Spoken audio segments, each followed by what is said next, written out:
Good evening, everybody. How's it going? It's me, Comic Crack, and I'm here with Scott, Mr. Hello. Scott Connor. Tonight, instead of the kind of usual Sunday chat, Scott and I have kind of talked a little bit here and there, not in any depth, but it's kind of come across both of our radars a couple of times about like gaming and wargaming and that sort of thing. So I thought that it would be interesting to sit and kind of talk a little bit more about that because it's something that I'm pretty passionate about too. Feels like as I get a little older, I get a little more passionate about it, especially specific styles of games, right? Maybe Yeah. more of the historic stuff that wouldn't have interested me when I was younger has a lot more appeal these days. So, we're just going to kind of hang out and chat. Obviously, the chat room is there if you have anything you want to talk about. So, yeah, there we go. So, I mean, one of the things I guess that we've talked about, like maybe not getting right into the war game side, but I mean, what's your kind of gaming history? Was it strictly board games? Did you come to kind of RPGs? What's your No, gaming actually, background growing up? I came into it through RPGs, actually. I started playing Dungeons and Dragons in 1980 when I was 12. My friend Barry, who Okay. lived behind me, was playing with some other mutual friends of ours. And I went over to his house one day. I saw he had all these books on the kitchen table. It had all these neat charts and graphs. And like, what is that? And he told me it's Dungeons and Dragons. You probably Yeah. like it. Like, what's it about? And he kind of explained it to me. And the Yeah. initial appeal to me was just seeing all these neat charts and graphs on everything. I was like, looks more like a math book, but it's got all this cool stuff in it, you know.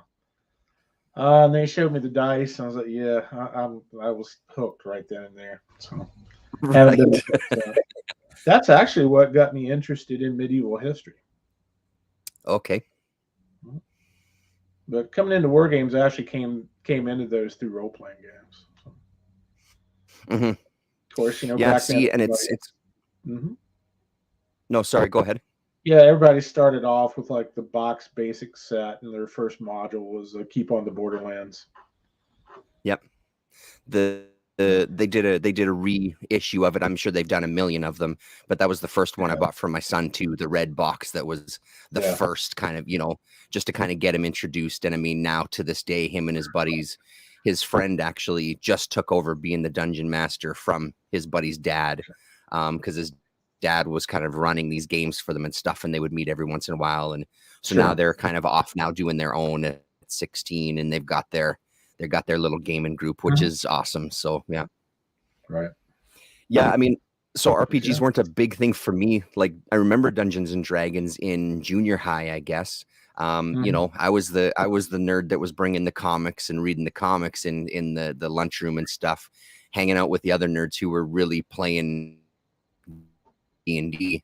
Nerd slash stoners, because all of us at the time seemed to dabble in that world as well. So I mean, I would sit and I would hear them kind of playing these Dungeons and Dragons games and doing these campaigns. Mhm. It didn't ever really appeal to me in that time for sure.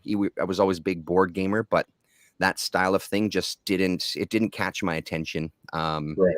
But now looking back on it, like a lot of things, it's like, man, I wish I would have checked it out. You know what I mean? Just to kind of get involved in it then. Because now that I'm starting to get into more role playing games these days, and trying to understand that whole mindset, it's super appealing to Right. me. And it would have been hugely appealing to me back then. This idea of like creating a world and telling a story and interacting and having a conversation. And, like it's such a Sure. fantastic idea, right? It So, was kind of funny. My yeah. friend Barry's father was always telling us, and hey, you're playing these these role playing games, but there's military games you might like. And back then, we didn't pay any attention to it. It was like, whatever. We're playing D&D. Leave us alone. Yeah. Yeah. Yeah. We're Yeah. good. And then, Yeah. you started buying like Dragon magazine and seeing ads for stuff. Like, Hmm. hey, this looks pretty cool. And then it's kind of snowballs from there. Yeah. Yeah. So was that a big thing for you at the time then, like getting into, because that was one of the things we talked about a week or two ago about the magazines. Was Dragon magazine a big part of that Oh, world for you then? absolutely. I still have all my Dragon magazines. I've got vast majority of the physical copies from around issue number 15, 16 up through, gosh, the 300s. So, I've still got all that Oh stuff. shit, yeah. Wow. And I've got the CD-ROM compilation, which is very, very hard to find these days. And if you do find it, it'll cost you an arm and a leg. Right. So yeah, I remember looking you through telling those me that's right. and, ads for games by other companies, both role-playing games and war games and board games. It's like you start looking, it's like, hey, I want to try this out. We were lucky enough that we had a decent hobby shop within a 30-minute drive. Mhm.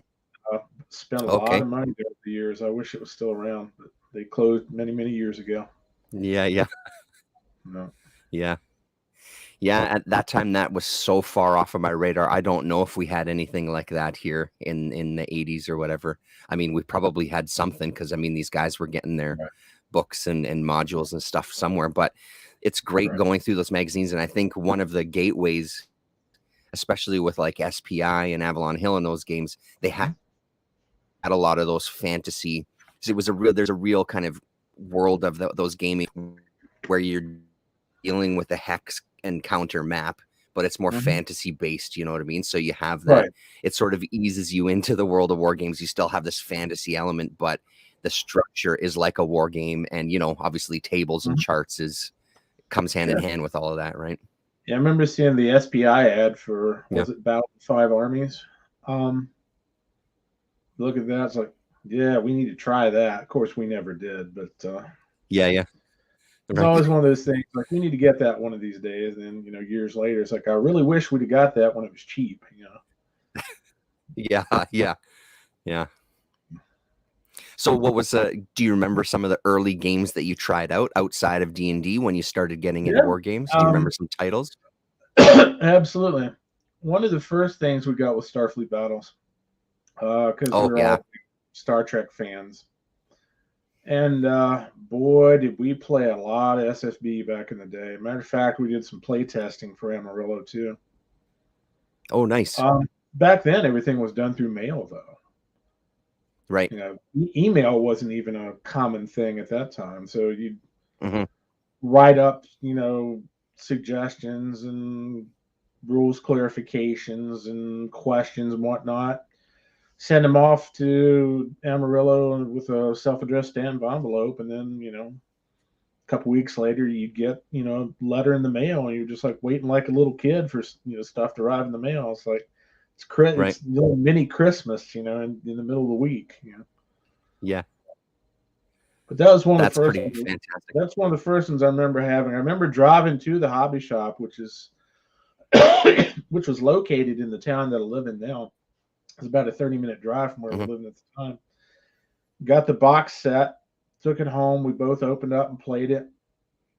I had a Federation cruiser, and he had a Gorn cruiser, and no tactics used whatsoever. We just closed a point blank range, just blasted the shit out of each other. Had a great time doing it.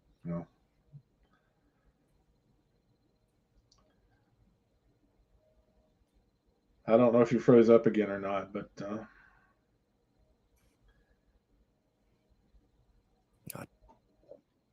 oh well. I see that Phone Panels brought up the Iron Crown collectible card game. Iron Crown was located in Charlottesville, Virginia. Yeah. So Yeah. about a 2.5 hour drive from here. And man, it's east. Yeah. I think we're getting a pretty serious lag. But anyways, I drove to Charlottesville sometime in my early 20s and took a tour of the Iron Crown office. Kevin Barrett was the guy that was there, and I was very surprised it was as small as it was, but he had a really, really huge game collection. Sorry, I missed a bunch there. I got That's okay. Booted. I'm back though. Yeah. Gotcha. I see. Sorry, I missed the last thing we were talking about was Star Trek there, and then I got the boot. Gotcha. Yeah, we played an awful lot of Starfleet Battles back in the day, and even through college. And we Right. had introduced some other friends of ours. We had a core group of about 5 or 6 people that played it on a regular basis, and we probably spent more time trying to figure out uh, drone distribution than actually playing the game. So, Right. Right. I mean, that's the Yeah, level of it's an minutia incredibly you can get into. That's just like setting up a game was took more time than an average Monopoly game does. If that tells you anything. totally. It's an incredibly. Oh man.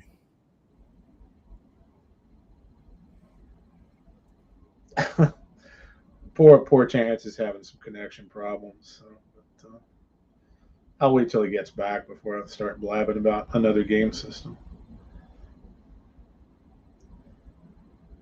Let's see. So Film Pounds put up convince a few people to play the Iron Crown Enterprises Middle Earth collectible card game.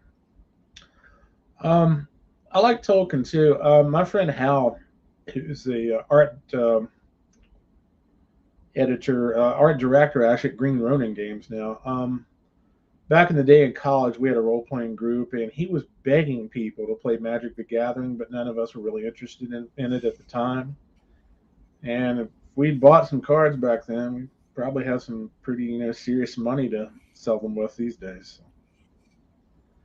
I don't ever remember. You're talking Magic into Magic. Is that what you're Yeah, saying? talking about collectible card games. I saw that the phone panels brought up that he convinced some people to play the Middle Earth CCG from Iron Crown. Yeah.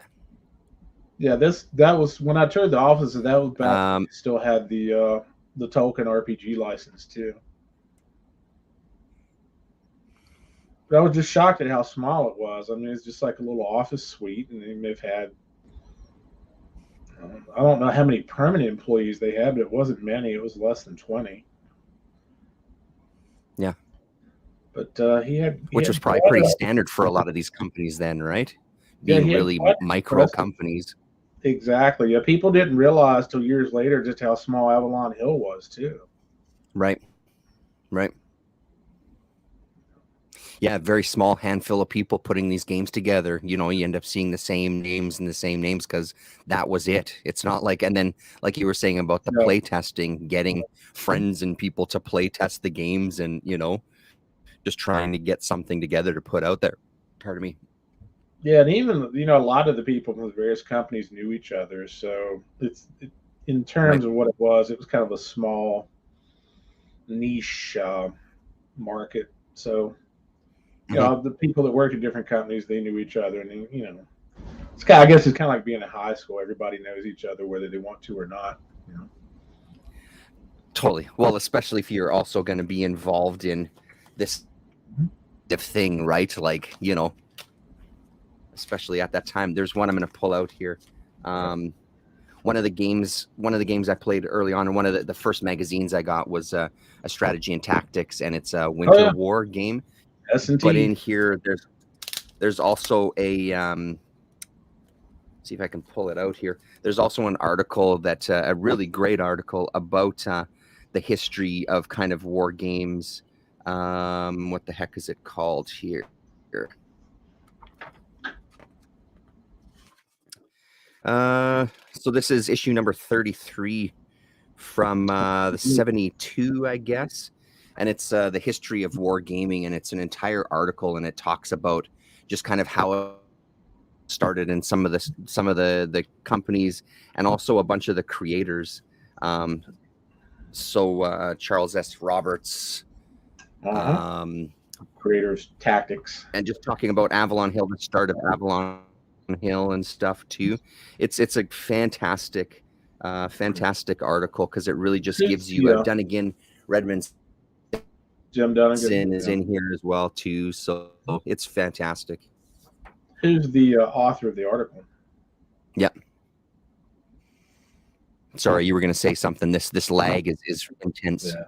Who is the author on that article? Let's see. It is guys' names.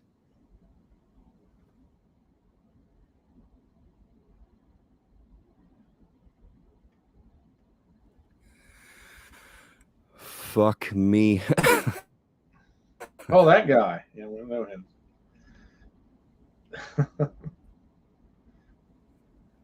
We're both gone. That's all right. Terrence, were you even alive in 1972? So I was only 4 years old. We lost him again. Oh well, he'll be back.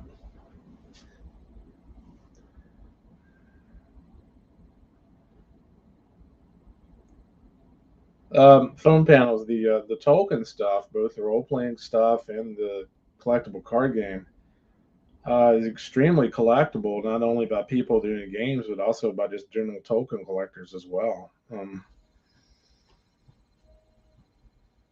They did quite a bit with, I guess, the budget that they had to work with for those licenses.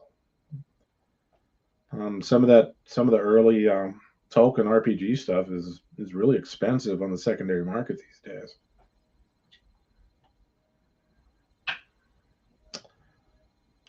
And we'll see if we can get Terrence back.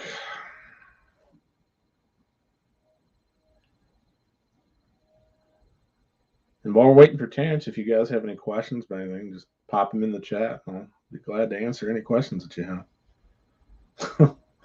Unintentional comedy is actually funny. This is more like an intentional tragedy.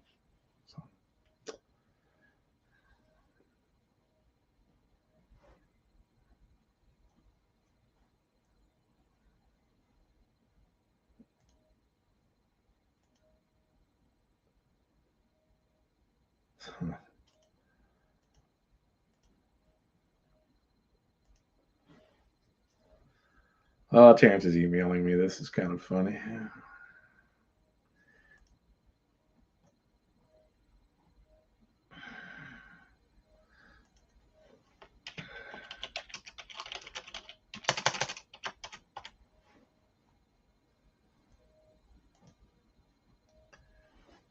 Yeah, the James Bond game by West End Games, that was Victory. Victory, I think, was a subsidiary of West End Games. That's very collectible these days too. Hey. Oh boy. Hello. Hey. Trying from the phone. Oh, okay. It's gotcha. Brutal. That's brutal. I don't know what's going on tonight, but it ain't working. Stuff happens. Yeah. Stuff happens. What did I miss? What were we talking about? We were just talking about how collectible some of the Tolkien RPG and collector stuff is, not only for game fans, but for Tolkien fans as well. Right. Some of that early Tolkien RPG stuff is very expensive on the secondary market these days. Yeah, phone is better quality for sure. Glowing Turtle. The sound is the shits though. That's fine. You can hear me okay, right? Yeah. Yeah, we can hear you. Okay, good. Yeah. Iron Crane was lucky too that they had Angus McBride, who illustrated a lot of the Osprey books. It's a fantastic artist to do the MERP stuff. So they must have had a decent art budget or spent it all on that. So one of the two. Sorry, I'm going to try hooking it up to this audio. You're super quiet for me. Okay. Give me 1 second. Keep chatting. Let's see. So Phone Pals also mentioned talking about Star Trek RPGs earlier. The first commercially available Trek game was not the RPG from FASA, like a lot of people believe, although I had that too, and it's pretty decent. Heritage Miniatures released a pseudo RPG that was based on miniatures play. It was called Star Trek Adventure Gaming and the Final Frontier before FASA ever had that. And it's nothing to get excited about. It's just a bare bones skirmish miniatures kind of system. But that was actually the first licensed Star Trek game that was published. And he's back with video. I'm good. Can you hear me now? I can hear you now. I can hear you, but your audio level is low. My audio level is low? Yeah, it's probably the system here. Okay. Dude, this is killing me tonight. I don't know what's going on.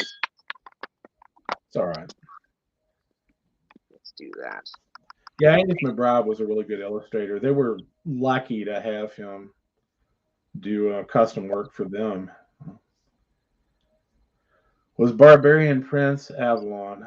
I don't know if Barbarian Prince was Avalon Hill for his SPI. Barbarian Prince. I think I could be wrong, but I think Barbarian Prince was SPI. If you look it up on Board Game Geek, it'll definitely tell you there. It's tough to keep some of those in track too, because it feels like SPI and Avalon Hill were so kind of, I don't know if many people crossed over between the two companies, but I mean, they seem to, kind of have that market, so. Yeah, they were very much contemporaries of each other. Yeah. Yeah, go ahead. Say Gygax actually pitched Dungeons and Dragons to Avalon Hill first, and they said no. Oh, really? Hey? Yeah. Hilarious. Of course, nobody knew what that was going to become. It's like kind of like Star Wars. It's like no, and then, haha. Yeah. Nobody was adventurous enough to give it a try. Right. So you were asking before I got booted out. You were asking the names. I'm curious because maybe you know the names. The people that wrote the article were Martin Campion and Stephen Patrick were the two guys from that History of Wargaming magazine. I don't know if those names mean anything to you. Unless it was Stephen Patrick, I know who that is, but Patrick, I don't know. But Terrence, were you even alive in 1972? I was born in 73. Yeah. Okay. So I was a year year I was late. born in 68, so I was 4 years old when that article came out. Right. Yeah. Yeah, no, I mean, because these names, because all of it is so new to me, there might be games in here that have are huge in that scene back then and lasted for a long time. Because this is still, like, especially the war game stuff, it's still, I consider it relatively new for me, even though it's been a number of years now I've been playing them, but it's still a new world. So, gotcha. So just to kind of go back to, you were talking about like the RPGs getting you into some of the war games. And I think I probably cut out, what were some of the first kind of war games that you played? Do you remember some of those titles? Yeah, other than Starfleet Battles, we played a lot of Harpoon, which is a modern naval combat simulator. Okay, yeah. We also discovered it's much better as a PC game than to try to play it out on the floor, because it's a miniatures-based system, and when you have a ship that will move, and they calculated measurement in inches, whatnot, that'll move, 1 inch, when a missile will move 4 feet in the same amount of time. Right. It can be a logistical nightmare playing it on. You have to have a very large room to play that in. Right. If you had access to like a gymnasium, it would be awesome, but most people don't. But we quickly discovered that's much better actually playing it as a computer game. We played a lot of that. Flat Top, which is now Avalon Hill Classic, which is carrier warfare in the Pacific Theater in World War II. Yeah, I know that. Did a good bit of that. We'd pause a game, and it's pretty large map, and discover that to avoid having all the counters go clockwise everywhere, while the game was paused, that you put either a giant sheet of either acrylic or plexiglass on top of it. Right. And that way the cats would hop on top of it and they wouldn't screw it up. Right. So we learned pretty quickly, hey, there's a trick to do that. Yeah, no, I think not, and you just write down, which counter was in each hex when you left it off, and then set it back up again. But that's a pain to do that. So that's a huge pain. let's see, we played. Let's see, Flat Top.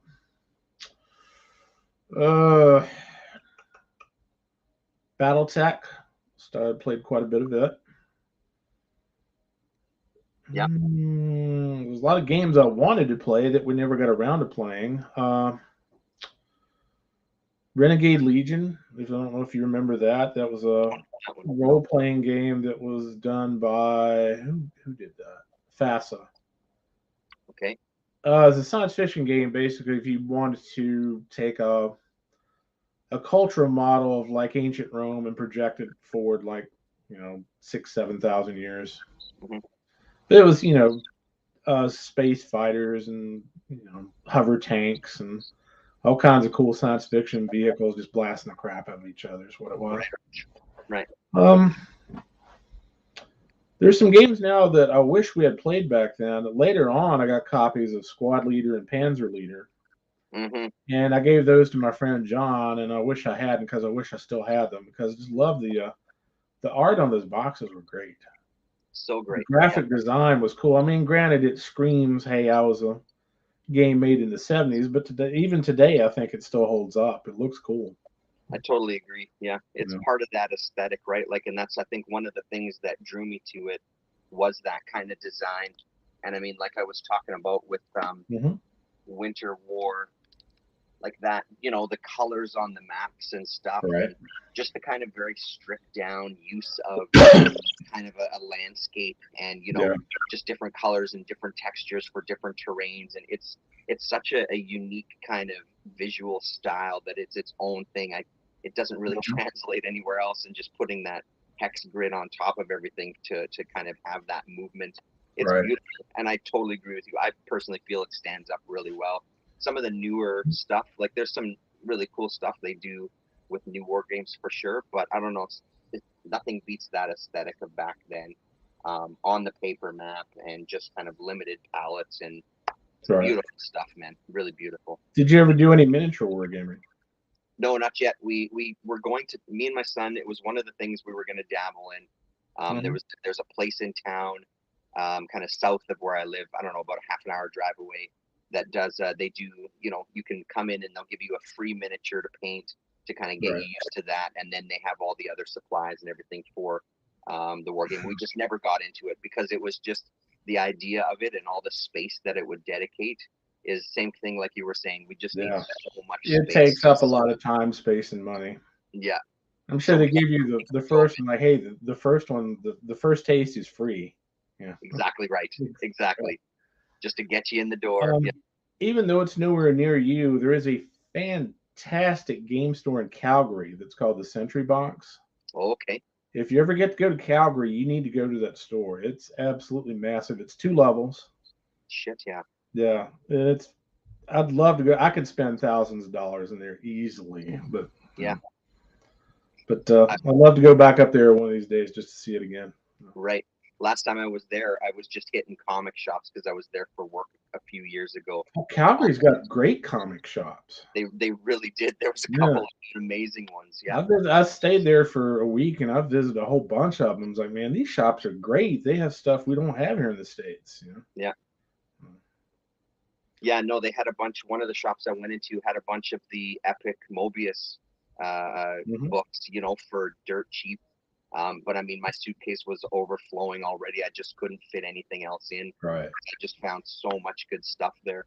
It was a hell of a good time. But that's when you pay for the stuff and just have them ship it back to you. Exactly. Yeah. Bring us Beguiling's in Toronto, isn't it? Yeah, that's right. Yeah. Beguiling is an awesome place too. It's really great. Yeah. Even though I've never been there, I've heard a lot about the Beguiling, and I've also heard a lot about the Silver Snail. Yeah, Silver Snail is the other big one there for sure. I like, well, I mean, obviously I didn't grow up with either of them because we're so far away from there, but in my visits, I prefer the Beguiling. I think the Beguiling has a really nice broad selection of stuff. You know what I mean? Like from like indie zines to underground to small press to everything, right? So and the basement is chock full of stuff too. Really, really great store. And they even have like a really good young adult graphic novel section too. That's cool. Which is fantastic. So they really kind of cover all the bases. Last time I was there, they had a bunch of the Raw magazines up on the wall. Super expensive. I didn't pick any up, obviously, but it was just nice to see them in person, you know. So Holding Turtle said he remembers an RPG called Recon that he played back in the 80s. That was made by a company called Palladium Books, which has a very interesting publishing history. They at one time they had the Robotech license, but they don't have it anymore. Okay. Yeah, Recon doesn't sound familiar. That Panzer Legion that you mentioned before, I had it. I traded it away because it was just one of those that because I mean, you know, limited space and stuff, but it's also a complexity. It just didn't appeal to me, and I'm kind of with you. I kind of wish I would have held on to it a little longer to really. Which one was that? I'm sorry, say that again. What was it that you wish you'd held on to? Panzer Leader. I think that's the one you were mentioning earlier, right? Yeah. So I traded it away on Board Game Geek, which is great. But I kind of wish I would have held on to it a little bit longer. And Yeah, I'm kind of, and part of me is glad that I never got into Advanced Squad Leader. Yeah.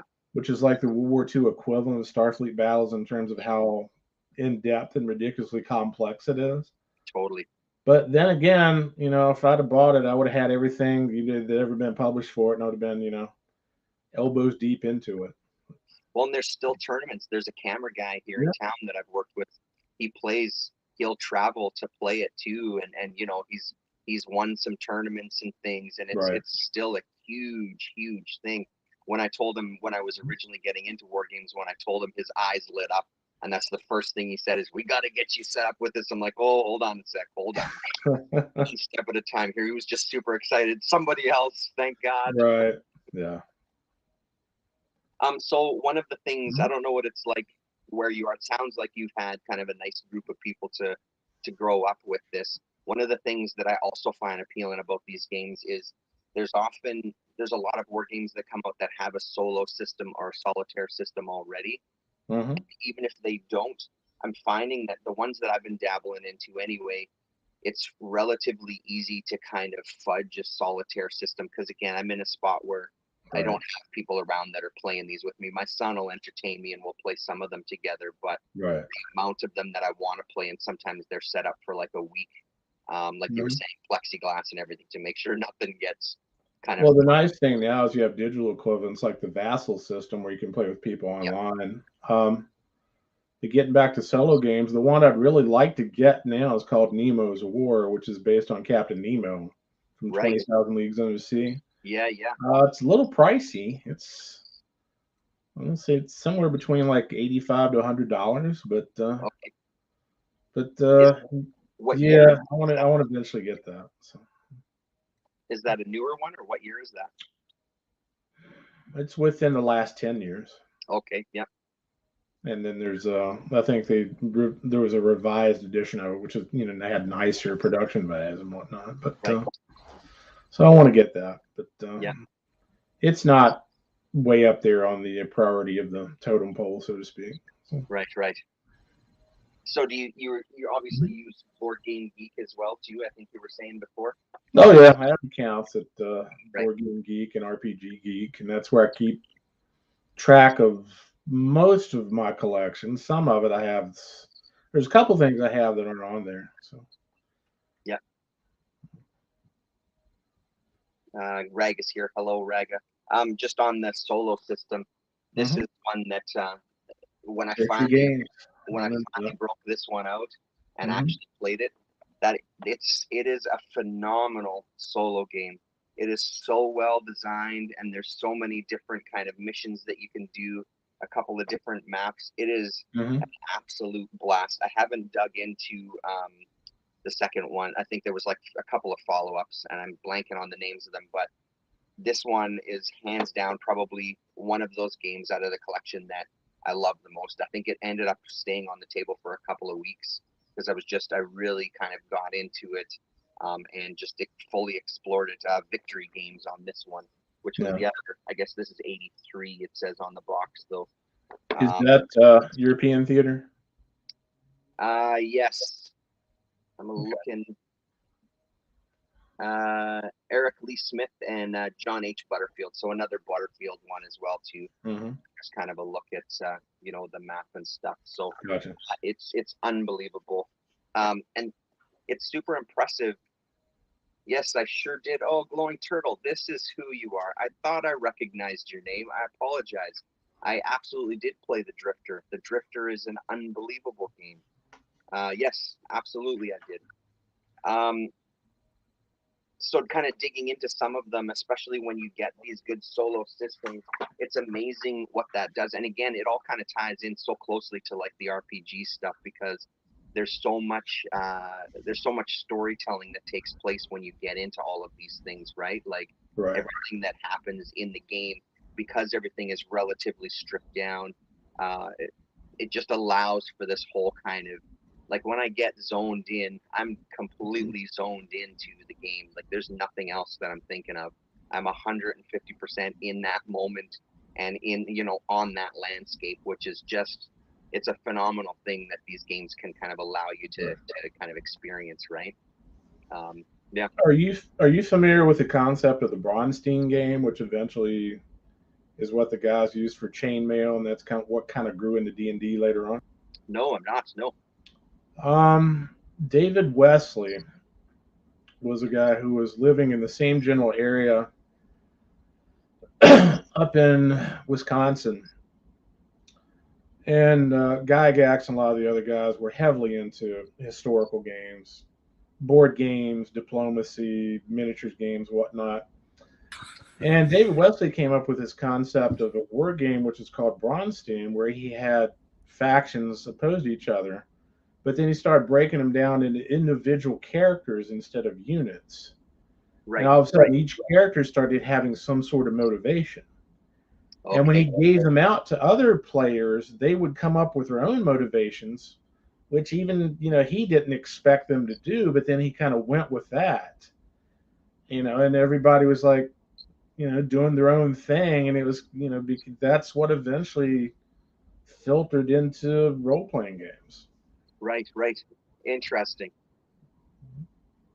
There's a really, really good book that goes in all that. It's called Playing at the World. It's by John Peterson. Okay. Which deals with the history of how RPGs evolved. And it even goes back and talks about how war games evolved, even from like Kriegspiel back in the 1860s. Right. We used to train German officers. Now, those chapters in the book are a little dry. They're like reading a history book. Yeah. But it's interesting to see how all this stuff eventually crystallized into what became Dungeons and Dragons. It's also very interesting that the whole. You familiar with Dave Arneson and Gary Gygax? Oh, yeah. A little bit. Not to It's very interesting how much of a parallel there is between their story and the Stan Lee, Jack Kirby situation. Oh, right. Hey. They parallel each other a lot. It's like if somebody had written these as separate stories and some at the same time, it's like, this is very, very similar to each other. Yeah. Right. So Gygax got the credit and the other guy didn't get anything? Well, there's a whole big ball of wax, and there's, you know, it's just like Kirby and Lee. There's people on both sides. It's like they'll argue until they're blue in the face. Well, such and such did everything. Ah, you're crazy. The other person did everything. And it's a mixture of both. But it's interesting just to read it, just to see the parallels. Mm-hmm.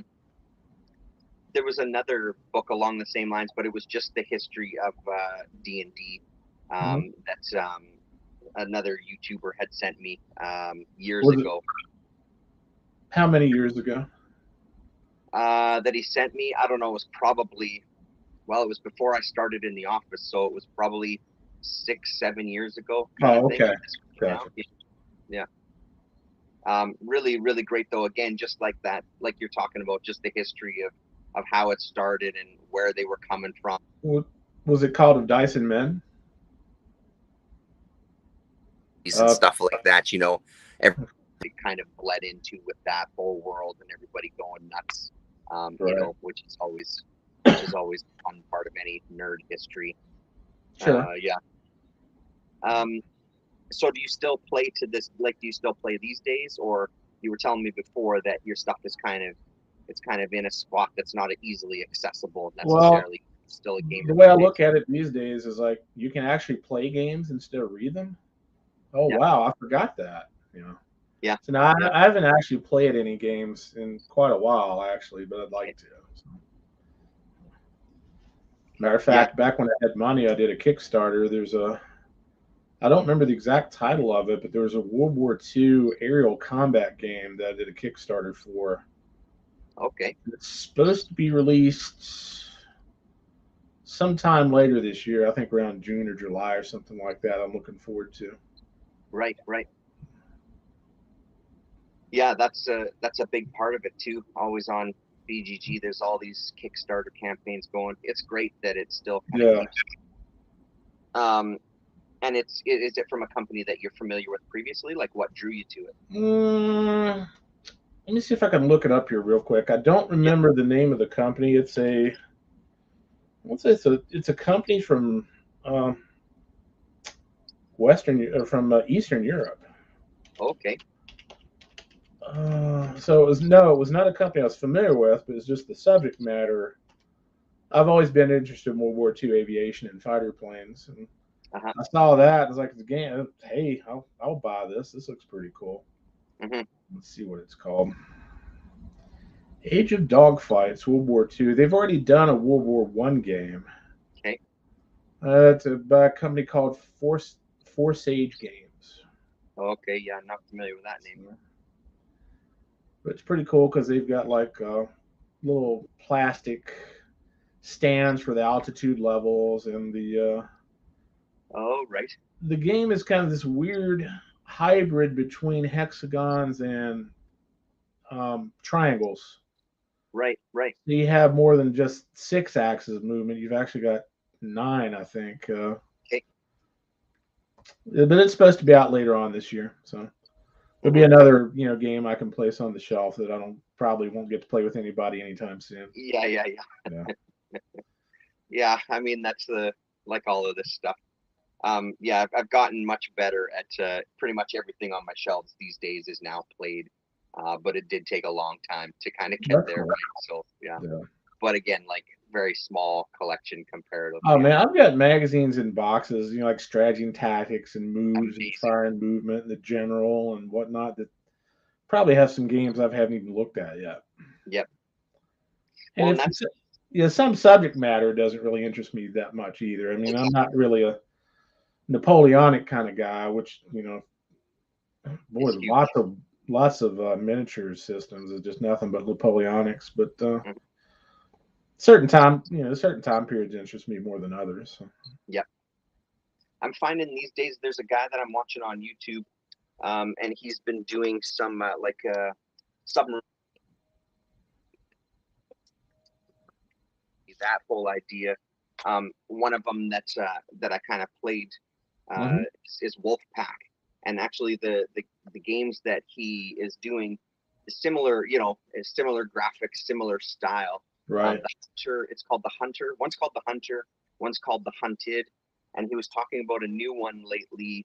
He hasn't played it yet on his channel, and it's Mhm. about Italian submarine soldiers, basically. So riding riding the missiles underwater to the other ships to kind of get it, and it sounds like a fantastic. It's another solo system, but Right. I really find that's the stuff I've been drifting towards these days. Because, like you said, there's so many little niches you can get into Right. that some just aren't appealing. I always like submarine games too. I had a game that was not a war game per se, but when I was a kid, there was a game that was called Sub Hunt. It was by Parker Brothers. Okay, yep, But it was neat because you had 3 stacked boards, which were grid boards, uh-huh, which represent different depths or whatnot. And right, just the physical game itself was just neat. okay, Like this looks cool because you got like a little sonar readout. And you got, who had 3-layer games when they were 7 years old? yeah.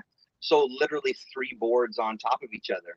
It was in like a giant. If you look it up, it's probably on Board Game Geek, but I think it's called Sub Hunt. But it was. Okay. I remember my uncle, who was in the Navy, sent me that as a Christmas present. I got this big box. This is a fairly sizable box. Right. And I opened it up, and of course, you see all the art on the the front, the graphics, everything. I was like, oh, I was probably just vibrating in place when I saw it. Uh-huh. Mom was like, oh God, what have you done? Uh-huh. Yeah. That sounds very cool. That sounds Yeah. really neat. That was neat. Yeah. Yeah, I mean, so it's still it's definitely a big thing. That's good Mhm. that you're supporting stuff, though. I'd love to see that game. I'll definitely have to look it up.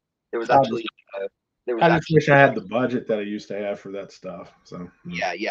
But I mean, the budget and also had the time, the time and the people to play with too. Like that's what True. stops me from getting some of them because yes, you can make some of them solo and some are solos, but there's some Right. I'd really like to try. But I mean, you really need a couple of people to play, to Yeah, a lot really. of my gaming buddies who used to live around this area, they've moved off to other places now too. Yeah. It's kind of interesting because I can think of 3 different role playing companies that started here in this town.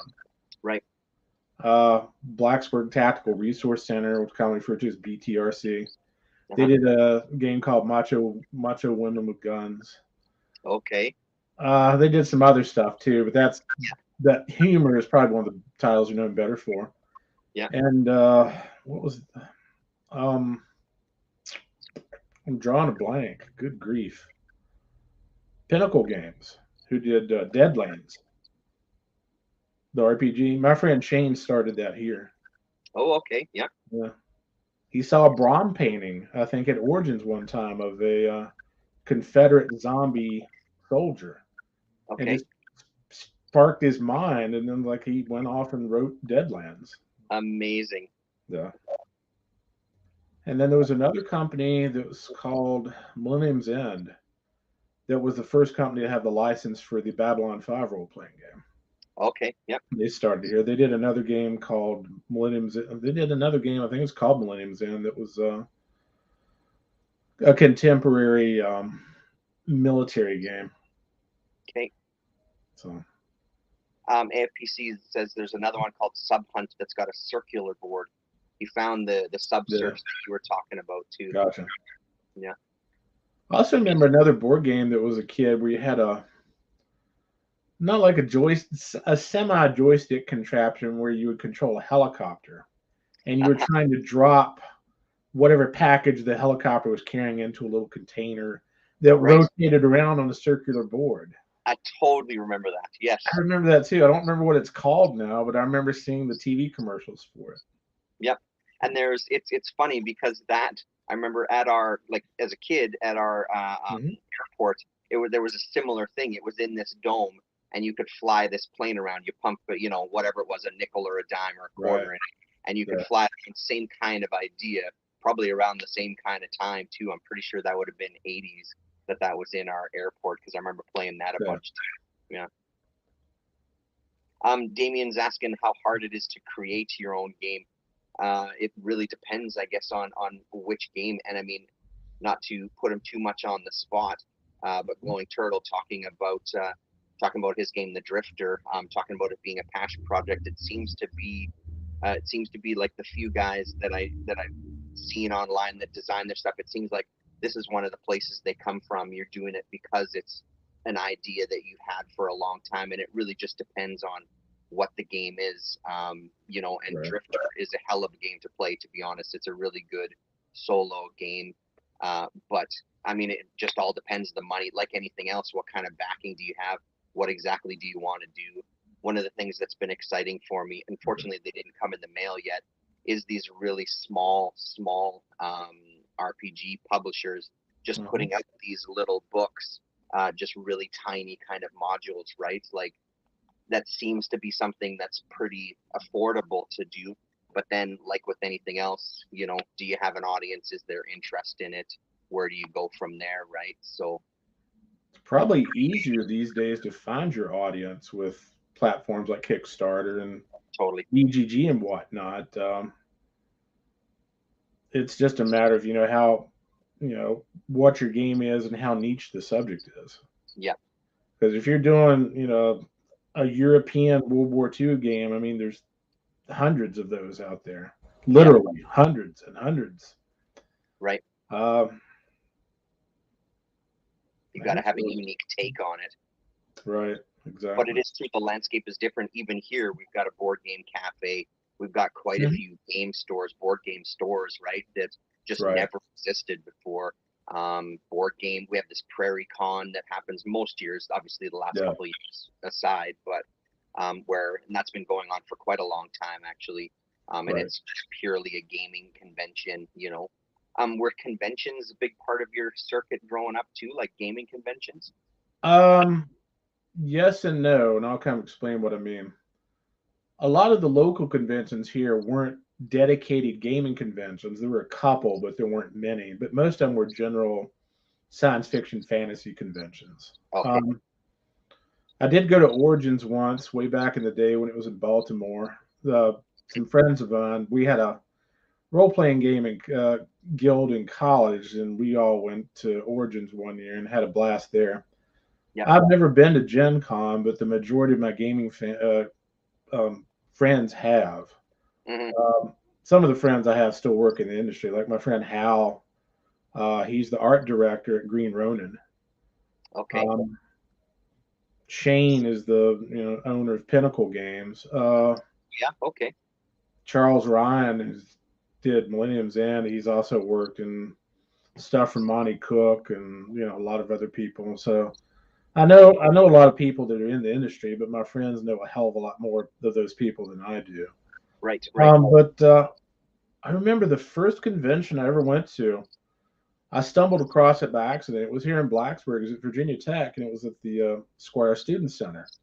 And I was in high school at the time. I was just came to Blacksburg on a weekend, looking around, looking for the comic shops and the game shops and the record shop, the good stuff like we still Yeah. do. Yeah. Although there was a lot more of those stores back then. I saw these signs are like science fiction conventions. Like, that looks interesting. I like science fiction. Let's go check it out. Mm-hmm. Kelly Frias was the art guest of honor. Okay. So I just stumbled into a world that I didn't even know existed. I'm like, oh my God, there's all these other people who are a little older than I am because I was still in high school at the time. But like, Yeah. they love the same stuff I do. Yeah. Fantasy and science fiction and Conan and Star Trek and Star Wars and Tolkien and all that good stuff. Mm-hmm. So I remember I saw the dealer's room. I was like, oh my God, I haven't been the same since. Right. Right. Yeah. No. I But mean yeah, I went that's to a lot of local conventions back then. Usually Technicon, which no longer exists, took place about once a year, and then okay. later on started going to comic conventions too. So got Yeah. into that. So did those ever cross over, or were at that time was gaming kind of had its own thing? Did it ever get to that point, or was comics a big part of it too? Well, I mean, we played Champions, which is a superhero role playing game. So we played a lot of that back in the day when we were in college. Matter of fact, the designer of he's not the original designer, but Steve Long, who works for Hero Games, who has the Champions license these days, we actually went down to his place because he lived in Greensboro, which is about a 2.5-hour drive from here. Mm-hmm. And we actually, back then, the company he worked for had the Star Trek game license. Okay. And we play tested an unpublished game, which never came out, but it was their Starship Combat game for Star Trek. Okay. And it was, had an official license and everything. He actually got to talk to Rick Sternbach, who worked on the show, and got feedback from him. And had a great time, but that never got published, and that just broke my heart. It never did. You can still find a copy of it on, online. It just never got officially published. Right. Right. Yeah. Yeah, it's probably littered. The history is probably littered with amazing games that just never made it over the line. Oh, so many. Oh God, I remember there's a company in England. I also used to love getting the British wargaming magazines because they were bigger. They were slightly bigger format wise, bigger paper dimensions, and they always had cool graphics that the games here in the United States didn't have. Yeah, but they had a game that's. What were some of the titles of the British ones? You would have to ask me that, wouldn't you? Yeah, because I don't know if I'm familiar with those later AFPC. I'll have to look those up on Board Game Geek and send you some links to them. Yeah, but I mean, some of them had generic titles like War Games Monthly or Game. Some of them I remember, some of them I don't. Right, I remember the role playing game ones better than I do the generic war games. But I remember there's one in particular about a British company called Wotan Games. And they had some games like Excalibur. They were based, Arthurian games, but they had one that was going to come out that was based on the Crusades, and it was Richard the Lionheart and Saladin. Okay, yeah. Which is one of my favorite time periods in history. That's what I'm really interested in, that aspect of medieval warfare from the Norman invasion up through probably the Third Crusade. So like 1066 up through 1215 or so. So I'm like, this game looks great, because it was designed by another guy who did some other games that are called Cry Havoc, which were really cool hex and counter based skirmish level medieval war games. But each counter was an individual person, and the art on those things was fantastic. Wow. They had really great maps and giant, boxes they're thin, but they were way oversized. And I Right. still have those in the other room. They're really cool, but that game never got published, and I still to this day is like, man, that's the one that got away. Oh man, yeah. Yeah. Yeah, that whole UK thing, that's an unexplored area for me, so I'll have to. Right. I can remember when White Dwarf magazine came out, which was the UK equivalent of Dragon before it was taken over by Games Workshop later on as a Warhammer thing. But back then, finding stuff like that in a bookstore was a treasure. It's like, oh, I know about this. This is cool. I never thought I'd get to see a copy of it over here. So, yeah. Well, it's a treasure even now because you still don't see that shit anywhere, right? Like, yeah. Every once in a while, I'll see, some strategy and tactics, but not very. But I do remember the British RPG magazines were cool because you had White Dwarf, which was actually published by TSR UK. There was one called Imagine, which is probably, I think it had 20-some issues of it that were published. Okay. It's probably best known now for that's where Neil Gaiman's very first published work was published. Oh, really? Hey, he did a book review that was his very first published work. And if you know what that is and you're a gaming collector, you grab that as soon as you can. If you're not a gaming collector and you don't know what you have, then somebody else is going to pick it up. And I could have sold that for how much? Yeah. So, but those were just stuff you didn't see over here in the States, and then saw it later. So but magazines were really important back then because you saw mail order ads for. You could order catalogs from mail order companies, and you saw ads for other games that you probably were never going to see in a store somewhere. It just kind of sparked your imaginations. Like, that looks really cool. So many of those games. No, but it looks cool. Yeah. So many of those games had rules also for like playing by mail as well too. So playing with somebody and sending it through the post, which is fantastic idea to me as well. I remember seeing an ad for the Conan play-by-mail game. Okay. It was actually as a back cover of Savage Sword of Conan magazine. Oh, yeah. Amazing. Yeah. Some of those games they had hundreds and hundreds of players. Yeah, totally did. Can you imagine these days writing up what you want to do in turn? Down on paper, putting in a paper envelope, sticking a stamp on it, sent off in the mail, and waiting 2-3 weeks or a month or however long it takes for that to get processed and mailed back to you. Yeah.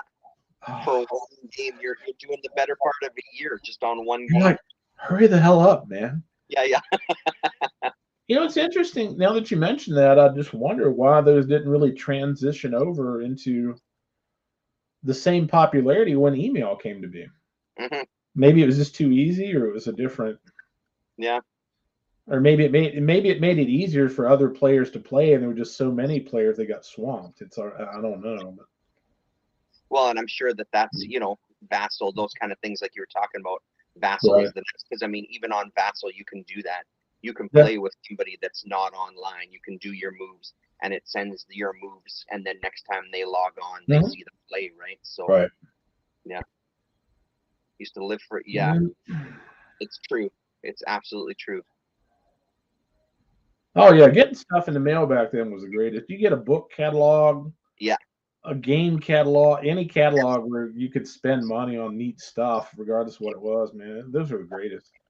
I remember getting Barnes and Noble catalogs back then before there were any Barnes and Nobles anywhere near here. Yeah. And just looking through them, it's like the Sears Wish book. It was like, hey, I want this, and this, and it's like, how much is all this, and this cost? Never mind. Yeah, exactly. Yeah.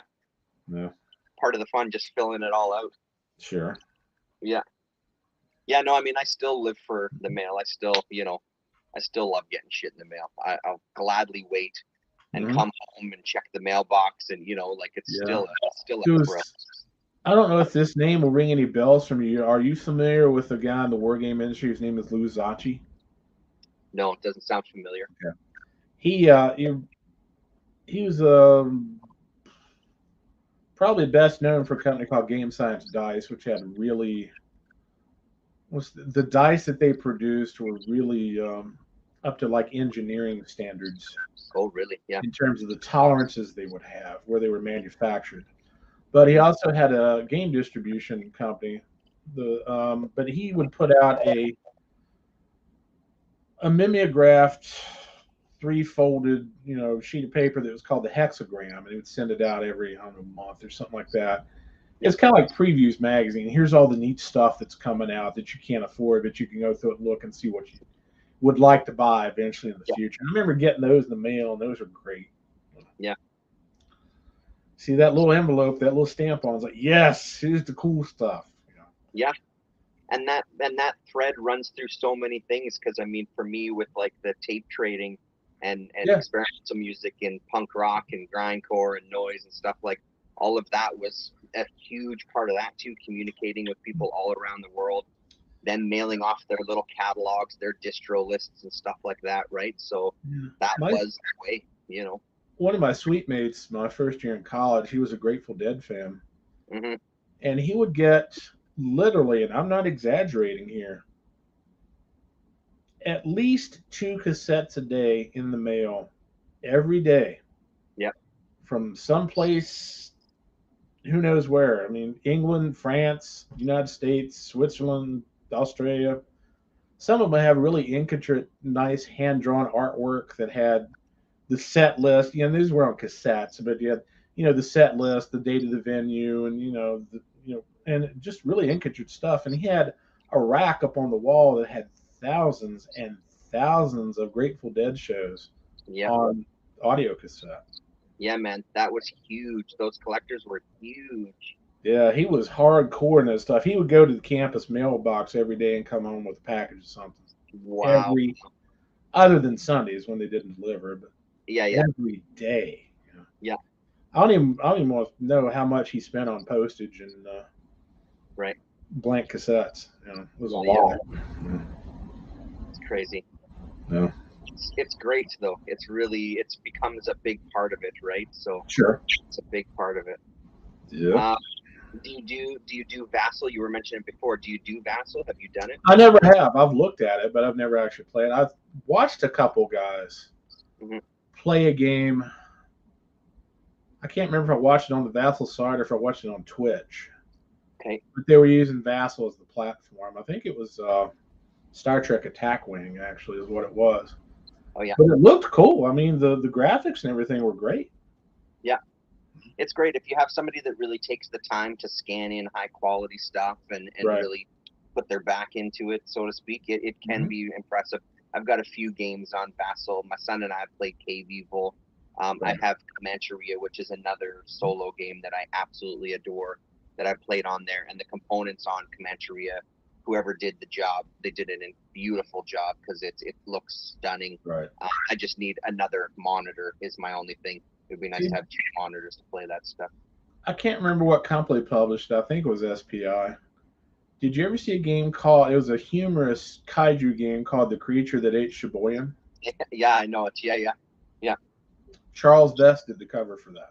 Oh, really? Hey? And if you're not expecting it, you look at it, you don't really instantly recognize it. But if you're looking for it and you're familiar with his artwork, it's like, oh, yeah. Oh, shit. See, I didn't even realize that. I'm going to have to look at that again. Yeah. That's some very early stuff that he did. There was another micro game. Oh, the micro game. That was published by somebody. I think Bernie Wrightson did some artwork for.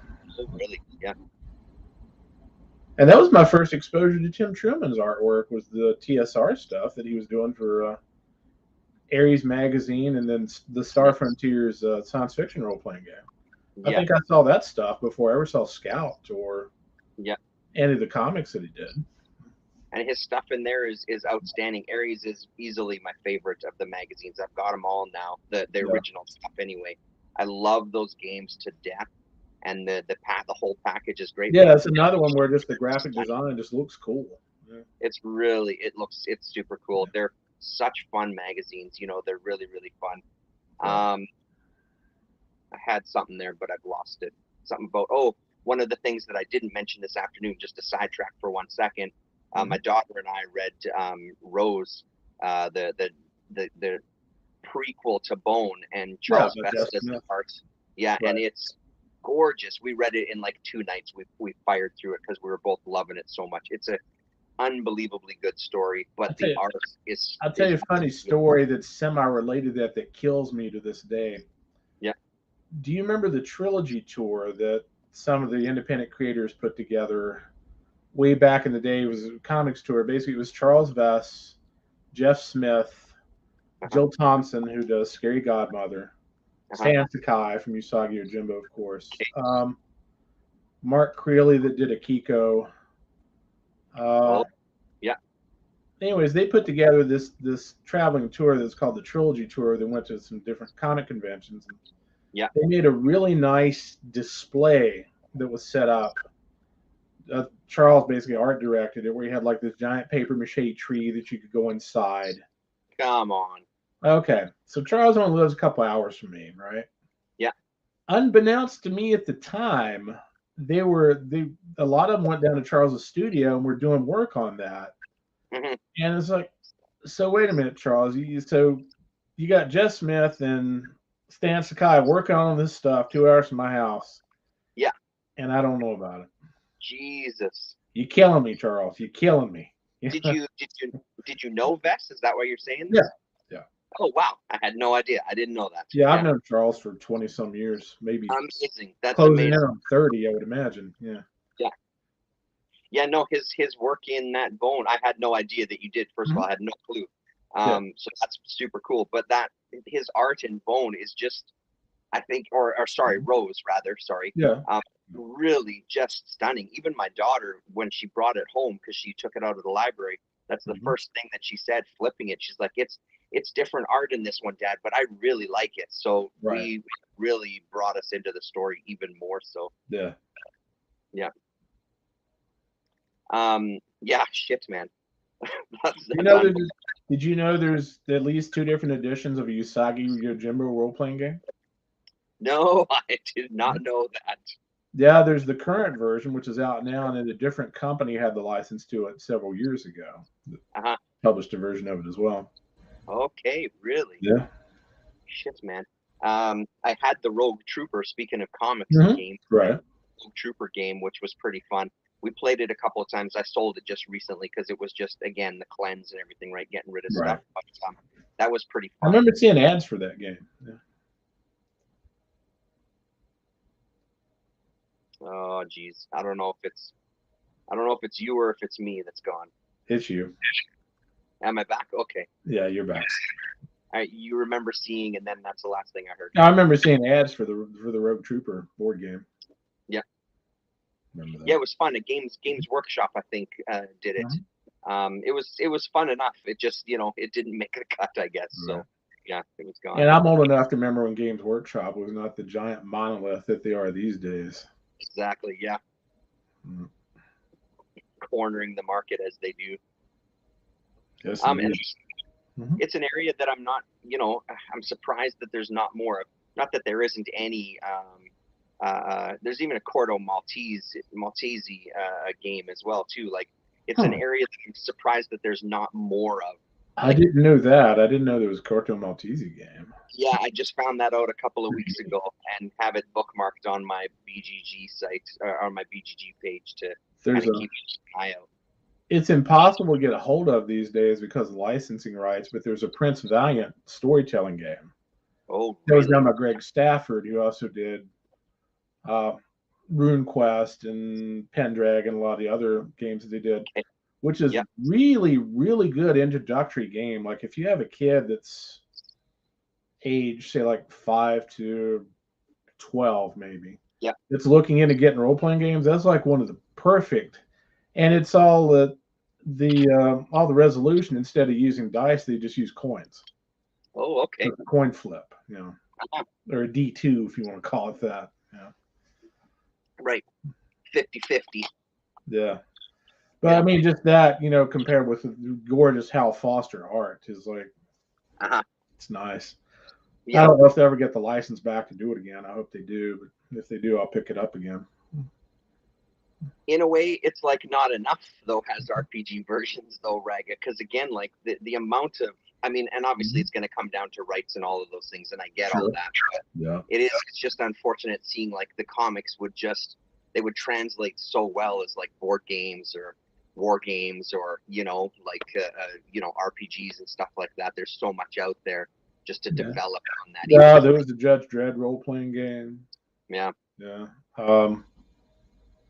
And there's other stuff that would be great, that would make for a good role-playing game that probably hasn't been either published at all or maybe not published in English-speaking countries. Valerian would make a great role-playing game. But... Oh shit, yeah, it would, yeah. There's a Dealer McDope game. Speaking of underground comics and stuff, it's kind of like a Monopoly style game. Wow. Where you go drug deals and you go and smuggle cocaine and you sell weed and et cetera, et cetera. You get busted, all these kind of things. Can you imagine a Fat Freddy's cat game? It would be so much fun. I can absolutely imagine that. Yeah. Yeah.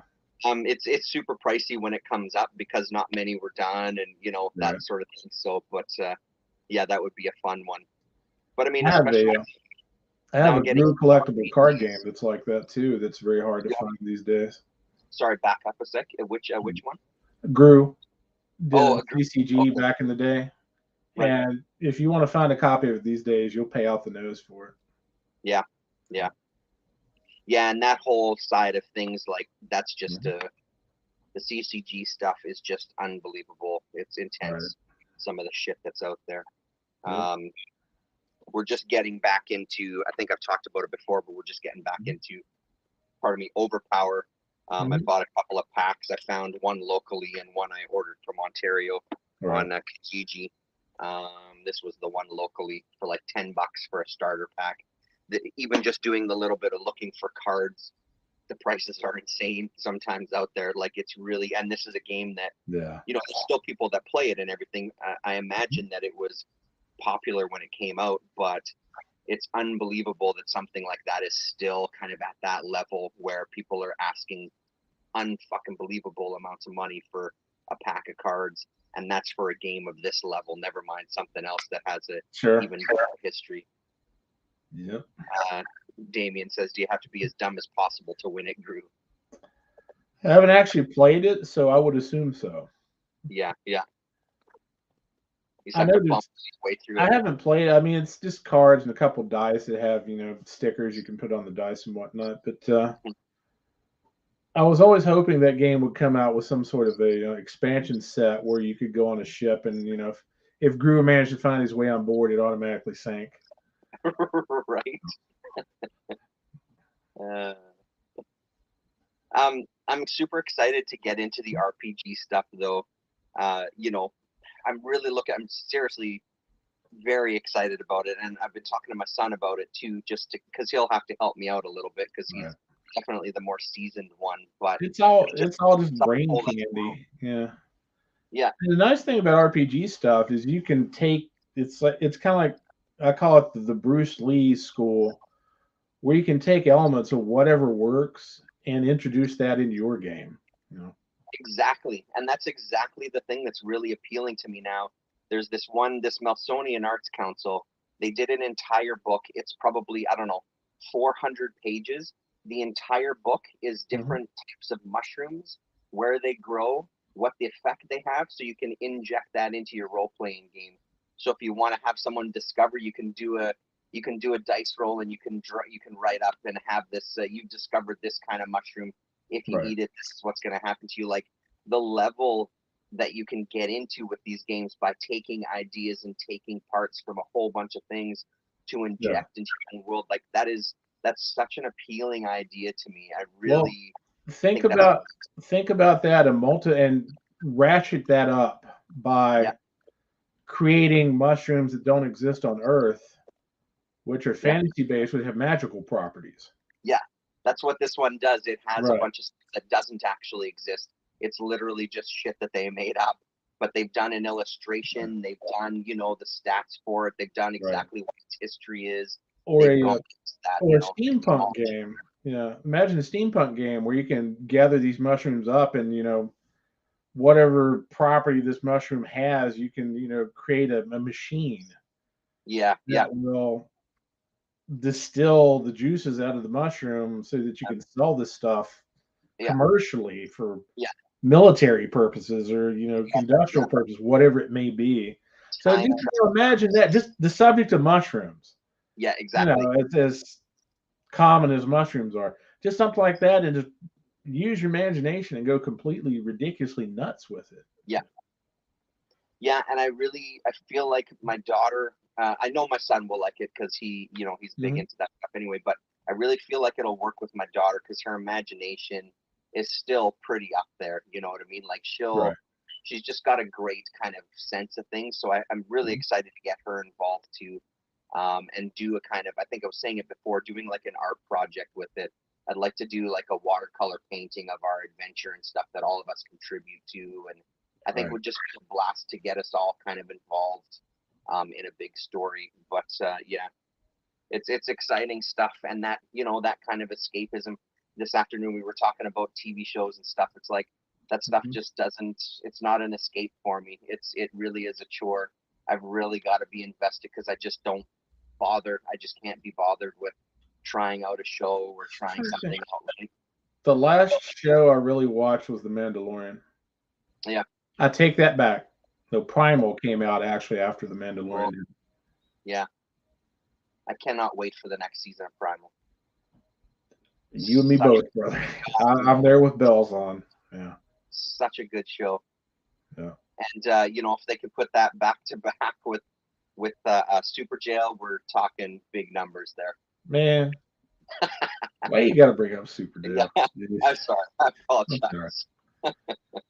Yeah, no, Primal is unbelievable. Again, another one that would make a fantastic game. That would be a great game, And that Gennady Tartakovsky read Devil Dinosaur. Yeah. Yes. You just know it. It's like but yeah. But then just took it into an amazing place. I remember when I was trying to convince Rasa to watch it, and she watched the first episode. She sent me a message. What are you doing to me, man? I'm crying. We're sitting here crying, watching a cartoon. Like, what are you doing to me? It's like, yeah, that's the power of Tartakovsky, man. There's some sort of magic he's got that he just hits something with that right out of the gate. That first episode, he hits something. When you timed that into games, I remember when I first got the monster manual for Advanced Dungeons & Dragons, looking through it, it's like, oh my God, they've got statistics for dinosaurs. Yeah, yes. This is awesome. Yeah. Someone's thought about that to that level, yeah. I can't remember which module it is. I think it's, I don't remember the it's B something, but one of the modules came out with a expert set. I think it was called the Isle of Dread, which is basically just King Kong on an island. Okay. So imagine playing D&D and you got to fight dinosaurs, and then the end boss is like a giant King Kong. It's like crap, man. That would be incredible. Have you ever written any stuff yourself? Have you ever gotten into creating? Not to a great degree. Years and years ago, I was always tinkering around with my own game mechanics and altering things into doing my own homebrew, but some of that stuff just got ultra, ridiculously complicated. And if you're a game master and you're into it, that's one thing. If you're a player and you look at it and your brain explodes, it's like, yeah. I get it. It it's not necessarily useful. I mean, we did some play testing back in the day, so we didn't, actually write things that were published, but we got credit for working on some games. Like I worked on Starfleet Battles, and there was a game that Iron Crown put out that was called Silent Express, which was another science fiction starship combat game that we play tested for. Okay. Yeah. It's very cool, man. Yeah. Now my friend Todd, who interestingly enough is a minister these days, introduced me to H.P. Lovecraft. Okay. And Cheech Wizard. Okay. But we played a lot of Call of Cthulhu back then. And Todd actually wrote some stuff that Chaosium published in some various books and whatnot. He did the art for a card game that's called Creatures and Cultists. Oh, I think you can probably still find copies of that somewhere. Mhm. I'm actually an NPC in the Chaosium project somewhere. Uh-huh. He just based it like it took the a few of the people that we gamed with back in college and turned us all into NPCs and wrote it up. And so if you, I can't remember which one it is. I think it may be Shadows over Innsmouth. But if you look it up, I'm a NPC. Look, that's me. Yeah, that's so. Yeah, that's super cool. Yeah. But other friends of mine have done a lot of game design and stuff like that. My friend Chris has written stuff for Mutants and Masterminds and Deadlands and all kinds of stuff. So. Yeah. But that's a whole different type of writing too. It's it's a lot of work for not much money. Right. Yeah. Maybe even more so than comics, believe it or not. Mm-hmm, mm-hmm. Well, and I think you're right. Like it's a completely different type of writing because you're trying to give enough but not give too much. You know what I mean? So yeah, and plus the people that you're writing for are looking for something very specific as well. Although you do have some leeway, it has to fit certain parameters. Yes. Yeah. Plus, you have to realize, especially if you're working on a licensed project, that's a whole different ball of wax there too, because you have to stick within those parameters. Yeah, exactly. Yeah.